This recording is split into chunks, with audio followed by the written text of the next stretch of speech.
Class 6 में व्याकरण भाग संस्कृत वैभव व्याकरणम ग्रंथ में पुस्तक में पेज नंबर 31 पर तो हम लोग शब्द रूप प्रयोग लिंगानुसारम लिंग के अनुसार देखते हुए वचन के अनुसार देखा, लिंग के अनुसार। अब उसमें उसी के अंतर्गत हम लोग विभक्ति क्रमशः देख रहे थे, प्रथमा द्वितीय तृतीय चतुर्थी पंचमी षष्ठी तक हम लोगों ने देख लिया है विभक्तियों को, और उनके अंतर्गत कैसे शब्दों को वाक्यों को प्रयोग करके हम बोलना सीखेंगे, कैसे शब्दों को प्रयोग किया जाए, उससे संबंधित सारे कारकों को भी देखा। प्रथमा द्वितीय तृतीय जो भी विभक्तियों के साथ साथ कारक, कर्ता कारक, कर्म कारक, कर्ण संप्रदान, अपादान और अधिकरण संबंध तक हम लोगों ने देखा।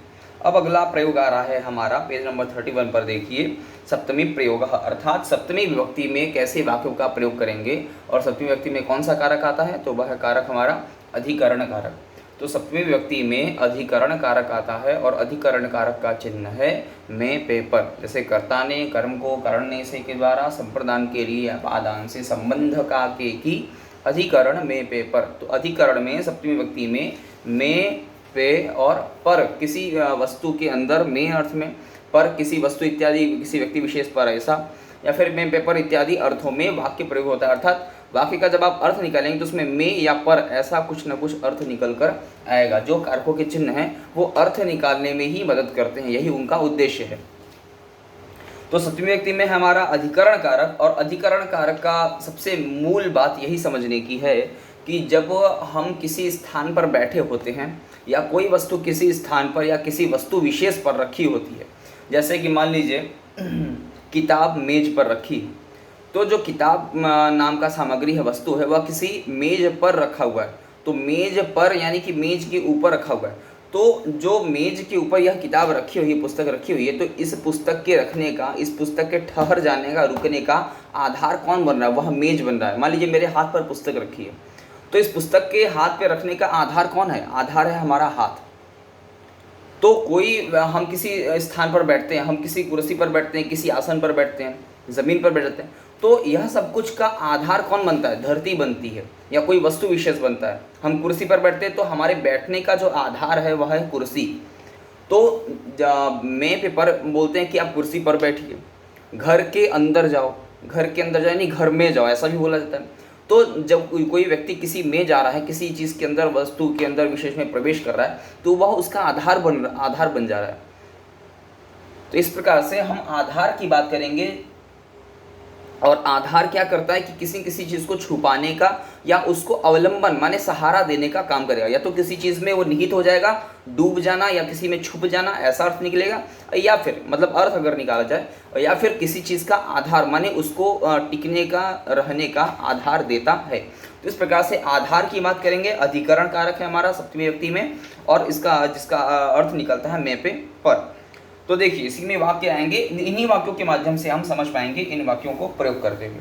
पहला वाक्य है विद्यालय, पेज नंबर 31 पे देखिए, विद्यालय वार्षिकोत्सवः अस्ति लतायां पुष्पाणि सन्ति। दूसरा वाक्य, तीसरा वाक्य है पुष्पे कीटः अस्ति। देखिए पहले वाक्य से देखते हैं, विद्यालय वार्षिकोत्सवः अस्ति।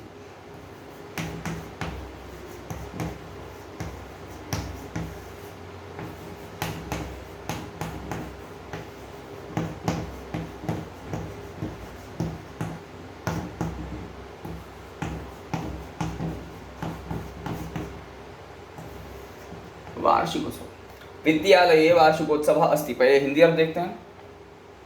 विद्यालय माने विद्यालय या पाठशाला, स्कूल, ठीक है, ये पता चल गया, सामान्य सा शब्द। विद्यालय, अगला है वार्षिकोत्सव। वार्षिकोत्सव माने आप जिसको कहते हैं एनुअल फंक्शन, हर साल में एक बार पढ़ने वाला ऐसा उत्सव, ठीक है। तो जिसको वार्षिकोत्सव का हिंदी अर्थ समझ लिया, वार्षिक उत्सव माने वर्ष में पढ़ने वाला एक उत्सव। वार्षिक माने वर्ष भर में एक बार होने वाला, वार्षिक उत्सव माने कोई ऐसा प्रोग्राम, ऐसा कोई कल्चरल प्रोग्राम जो कि स्कूल में मनाया जाता हो। तो वार्षिक उत्सव, अस्ति माने है।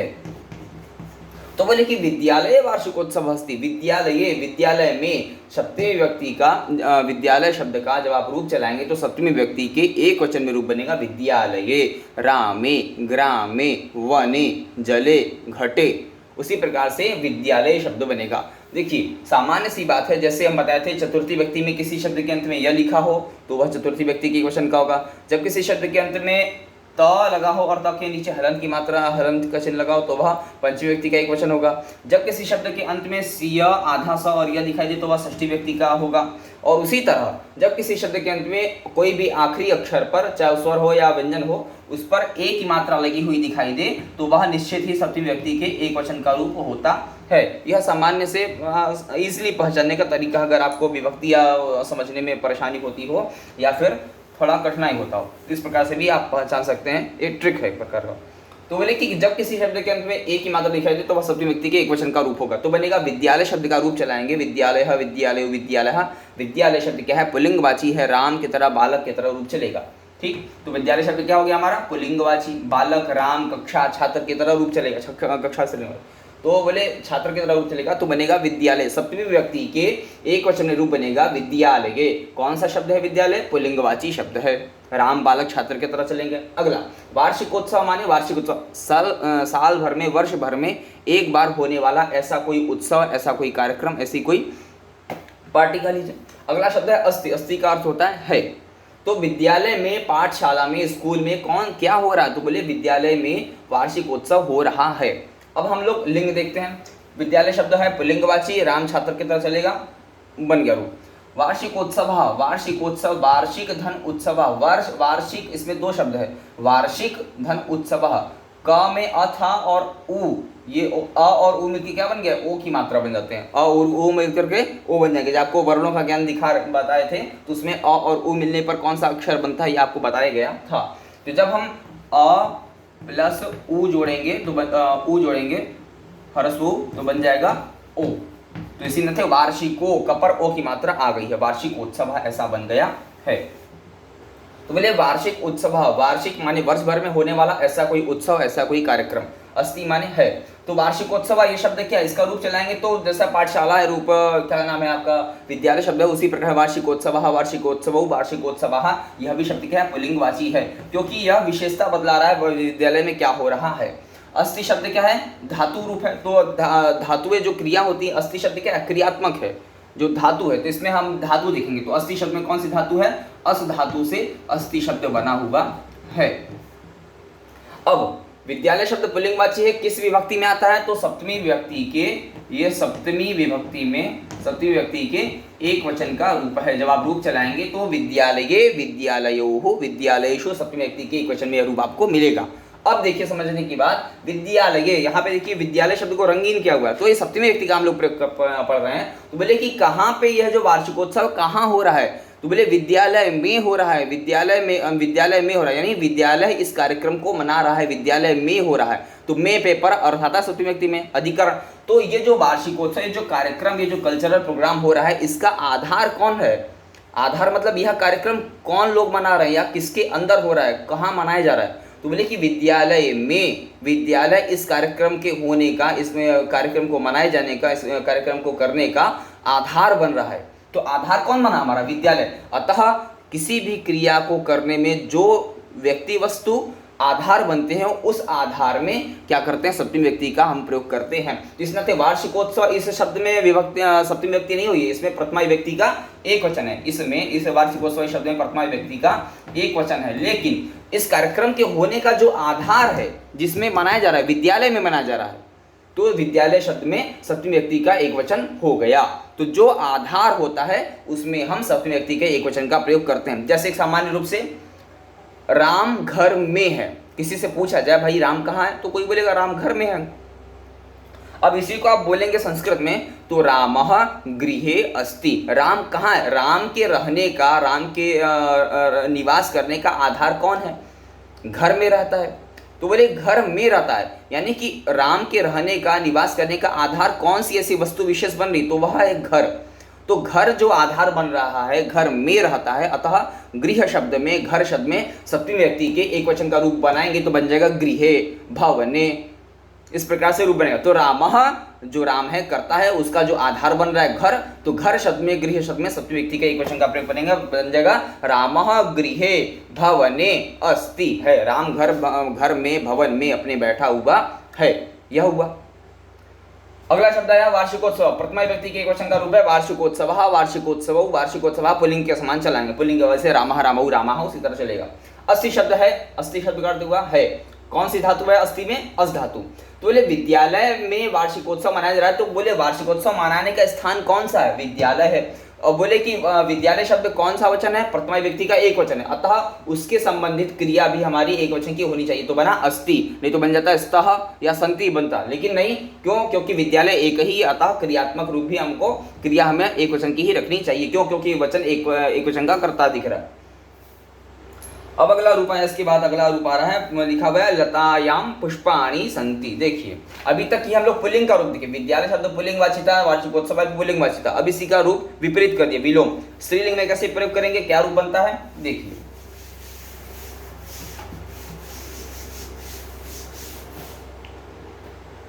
उसी क्रम में अगला रूप आया लतायाम पुष्पाणि संति। देखिए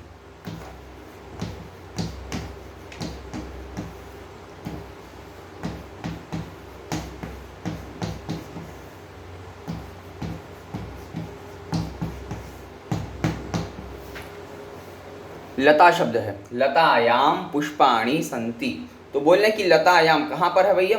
तो बोले लतायाम पुष्पाणि संति। लता माने होता है शाखा, एक प्रकार की पेड़ से निकलने वाली जो टहनी, जो पेड़ की शाखाओं से जो टहनियाँ छोटी छोटी निकलती हैं, जिसमें फल निकलते हैं या जिसमें फूल निकलते हैं, ऐसी टहनियाँ या ऐसी लता।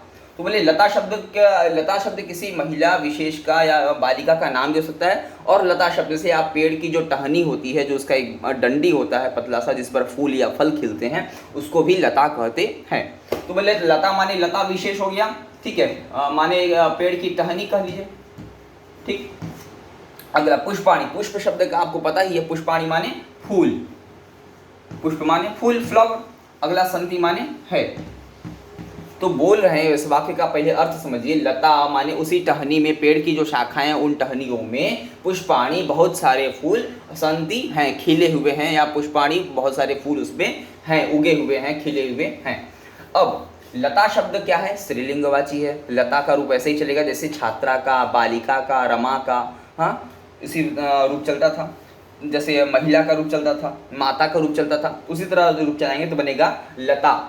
तो लता शब्द का जब आप रूप चलाएंगे स्त्रीलिंग में, लता शब्द स्त्रीलिंगवाची है, स्त्रीलिंग में आएगा ये शब्द, तो लता शब्द का जब आप रूप बनाएंगे तो सप्तमी व्यक्ति में रूप बनेगा लतायाम लतयोः लतासु, रमायाम रमयोः रमासु, छात्रायाम छात्रयोः छात्रासु, अध्यापिकायाम अध्यापिकयोः अध्यापिकासु, बालिकायाम बालिकयोः बालिकासु। उसी तरह रूप चलेगा लता का। तो लता शब्द क्या है? हमारा स्त्रीलिंगवाची है, अतः इसका जब हम रूप चलाएंगे तो सप्तमी व्यक्ति के सप्तमी विभक्ति में हमको यह एक वचन में रूप मिलेगा, लतायाम। तो बोले कि सप्तमी व्यक्ति में क्या कारक चिन्ह है? तो अधिकरण में पेपर। तो बोले लतायाम सप्तमी व्यक्ति का एक वचन का रूप है, तो इसका अर्थ निकल के आ गया कि लता में, अर्थात टहनियों में, टहनी में, एक टहनी में, या फिर टहनियों में, या में पे पर, में भी अर्थ लगा सकते हैं या पर भी अर्थ लगा सकते हैं, टहनियों पर या टहनियों में। अगला शब्द है पुष्प। पुष्प शब्द का अर्थ होगा फूल। पुष्प शब्द का रूप कैसे चलेगा? तो वैसे चलेगा, जल के तरह, फल के तरह चलेगा, फलम फले फलानी, जलम जले जलानी, तो बनेगा पुष्पम पुष्पे पुष्पाणि, भवनम भवने भवनानि। हाँ, तो इस प्रकार से रूप चलेगा तो बनेगा पुष्पम पुष्पे पुष्पाणि, अर्थात एक ही लता पर, एक टहनी पर बहुत सारे फूल। बहुवचन का शब्द है, तो बहुवचन बताए थे, जब बहुवचन का शब्द का रूप का प्रयोग तभी करते हैं जब कोई व्यक्ति या वस्तु की संख्या 3 हो या 3 से ज्यादा हो, तो क्या करते हैं? बहुवचन का प्रयोग करते हैं। तो पुष्पम पुष्पे पुष्पाणि बहुवचन का शब्द है, अतः एक ही टहनी पर, एक ही शाखा पर बहुत सारे फूल खिले हुए हैं। तो क्या बन गया यह हमारा? पुष्प शब्द क्या है? नपुंसक लिंगवाची शब्द है। पुष्प शब्द हमारा नपुंसक लिंगवाची है। अब पुष्पाणि शब्द कहाँ बनेगा? तो पुष्पाणि शब्द बनेगा प्रथमा विभक्ति के एक वचन में यह रूप बनता है, पुष्पम पुष्पे पुष्पाणि, भवनम भवने भवनानि, जलम जले जलानि, फलम फले फलानि। अब संति, तो बोले कि उस लता में, उस एक पेड़ की किसी एक टहनी में, एक लता में क्या हुआ? बहुत सारे फूल खिले हुए हैं। तो बहुत सारे फूल खिल रहे हैं, तो कौन खिलने का काम कर रहा है? फूल खिल रहे हैं, अतः कर्ता यहाँ पर पुष्प है। पुष्प करता है, खिलने का काम कौन कर रहा है? पुष्प कर रहे हैं, अतः संति माने हैं। तो बोले कि संति शब्द का प्रयोग किया, अस्ति स्तः संति। संति शब्द क्या है? बहुवचनात्मक है। संति शब्द का अर्थ होगा है, लेकिन संति शब्द में कौन सा वचन है? तो बहुवचन है। क्यों? क्योंकि हमारा कर्ता भी जो पुष्प खिलने का काम कर रहा है वो भी बहुवचन में है, अतः कर्ता बहुवचन का है तो क्रिया भी बहुवचन की होनी चाहिए, तभी वाक्य शुद्ध बनेगा। तो पुष्पाणि संति, पुष्पम अस्ति, पुष्पौ स्तः, पुष्पाणि संति। पुष्पाणि बहुवचन का है, अतः संति शब्द भी बहुवचन का प्रयोग किए, तो संति शब्द बना है। अब संति शब्द में संति शब्द में कौन सी धातु है? क्योंकि क्रिया है, क्रियाओं में धातु देखते हैं, तो क्रियाओं में धातु देखते हैं तो संति शब्द में धातु है अस, जैसा कि अस्तित्व में था, तो अस धातु से शब्द बना है। और संति शब्द में कौन सा वचन है? तो वचन देख लीजिए, तो इसमें वचन है बहुवचन,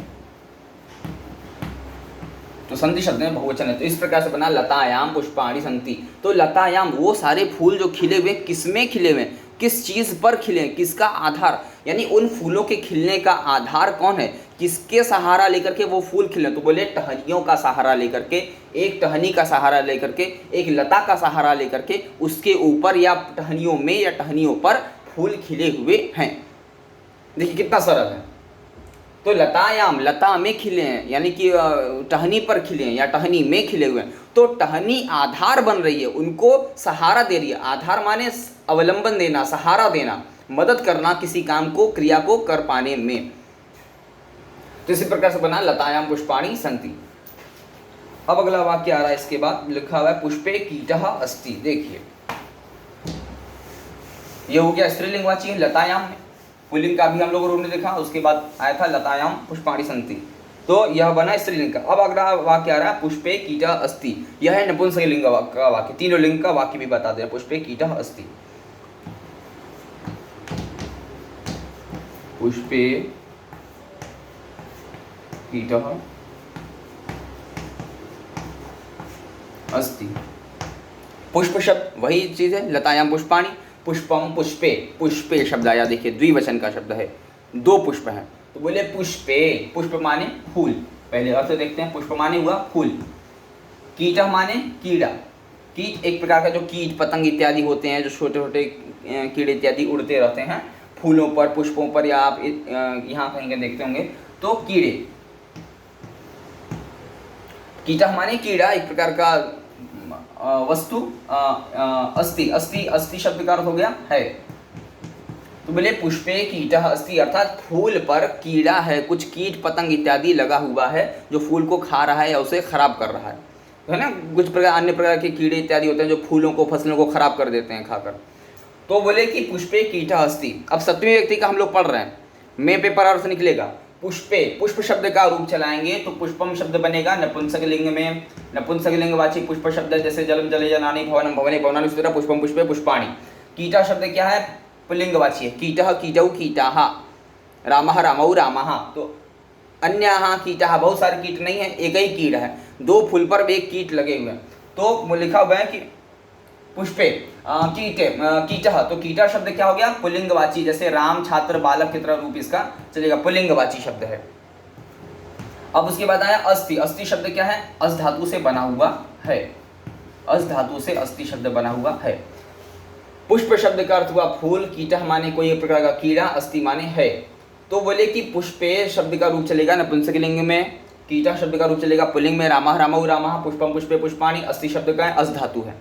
अब हम लोग देखेंगे वचन, पुष्पे शब्द में कौन सा वचन है? तो पुष्प शब्द का जब आप रूप चलाएंगे तो सप्तमी विभक्ति के एक वचन में रूप बनेगा, यानी कि सप्तमी विभक्ति में, सप्तमी विभक्ति के एक वचन में रूप बनेगा आपका पुष्पे, अर्थात पुष्प में या पुष्प पर, पुष्प में या फिर पुष्प के ऊपर, पुष्प में कि पुष्प जो खुला था उसके अंदर चला जाए कली में, या फिर पुष्प के ऊपर कौन है? तो कीटः, कीड़ा बैठा हुआ है। तो कीटा शब्द क्या हुआ? प्रथमा विभक्ति का, कीटा शब्द प्रथमा विभक्ति में एक वचन का रूप है, अर्थात कोई एक कीड़ा बैठा हुआ है, उस पर खा रहा है। अस्ति शब्द में कौन सा वचन है? अस्ति शब्द में वचन है एक वचन, बनता है अस्ति स्तः संति, अस्ति एक वचन का हो गया। तो बोले पुष्पे, जब पुष्प शब्द का रूप चलाएंगे तो सप्तमी व्यक्ति के एक वचन में रूप बनेगा पुष्पे। अब सप्तमी व्यक्ति में क्या अर्थ आता है? तो में पे पर, यानी पुष्प में, पुष्प में यानी कि फूल में, या फिर लिखेंगे फूल पर, फूल में या फूल पर क्या हो रहा है? तो बोले कीटः, एक कीड़ा बैठा हुआ है, उस पर एक कीड़ा लगा हुआ है, अस्ति माने है।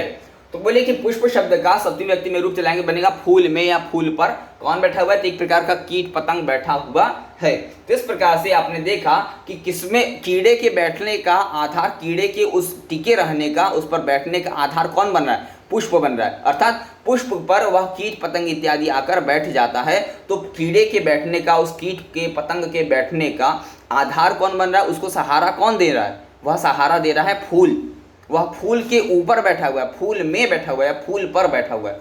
तो जब किसी व्यक्ति या वस्तु के बैठने का, स्थायी मान होने का, रुक जाने का, ठहरने का, निवास करने का, जो कुछ भी व्यक्ति या वस्तु आधार बनता है, उसी आधार को आश्रय देने वाले वस्तु या व्यक्ति को हम सप्तमी व्यक्ति में प्रयोग करते हैं। अर्थात पुष्प आधार बना, पुष्प कारण। अगर पुष्प नहीं होता तो कीट पतंग बैठता किसके ऊपर?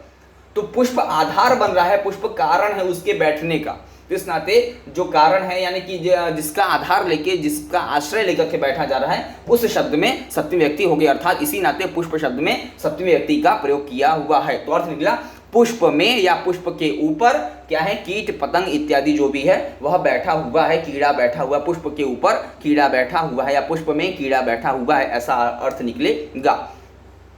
तो इस प्रकार से हम लोगों ने करते हुए अधिकरण कारक, अधिकरण माने आधार कारक जो आश्रय देता है, ऐसे कारक को हम लोगों ने देखा, जिसका अर्थ था मैं पेपर। और कौन सा है? तो सप्तमी व्यक्ति के अंतर्गत यह आता है। तो इस प्रकार से हम लोग प्रथमा से लेकर सप्तमी पर्यंत, सप्तमी तक, पर्यंत माने तक, तो सप्तमी पर्यंत हम लोगों ने सभी व्यक्तियों में आने वाले अर्थों को, कारकों को, विभक्तियों को, उनसे बने वाक्यों को हम लोगों ने देखा। इस प्रकार से अब सामान्य रूप से हम लोग अर्थ को समझते हुए शब्दों का प्रयोग कर सकते हैं, कहाँ पे कौन सी विभक्ति का प्रयोग करना चाहिए। इसके अनुसार अब अगले क्रम में हम लोग संबोधन कारक को भी देखेंगे।